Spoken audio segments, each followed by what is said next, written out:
এখন যাব এই যে বিয়ের হাঁড়িগুলো মন্দিরে রাখতে, এইগুলো আমাদেরই বিয়ের হাঁড়ি, আর সেইগুলোই লেগে গেল আজকে দেওরের বিয়ের কাজে। বেশ সুন্দর না? আর পাড়াতেও কিছুজন আমাদের বাড়ি থেকেই নিয়ে যায় বিয়ের হাঁড়ি।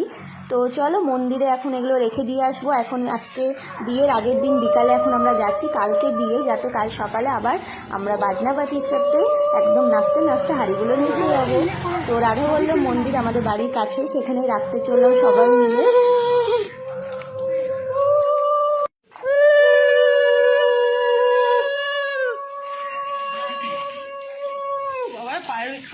ব্যাস সবাই এবার মন্দিরের কাছেই চলে এসেছি। এই যে দেখতেই পাচ্ছ, একটু ফটো ভিডিও সবাই মিলে করে নিলাম। তারপরে মন্দিরের ভেতরে গিয়ে হাঁড়িগুলো সবাই আমরা এক এক করে রেখে দিয়ে দেব। তারপর কাল সকালে আবার আসবো। আর এখানে রাধা মাধবকে তোমাদেরকে দর্শন করালাম, দেখতেই পাচ্ছ। তো চলো এবার ওই মন্দিরটা পাশে মন্দিরে আমরা হাঁড়িগুলো রেখে দেবো। এই যে দিদি সব হাঁড়িগুলো এক জায়গায় রেখে দিল। আরও একজনের বিয়ে আছে, তারাও দেখো রেখে গেছে পাশে, তো আমরাও রেখে দিলাম। আর বাড়ি এসে কালকের জন্য আমলা হলুদ সব কিছু বেটে রাখা হচ্ছিলো যাতে সুবিধা হয়।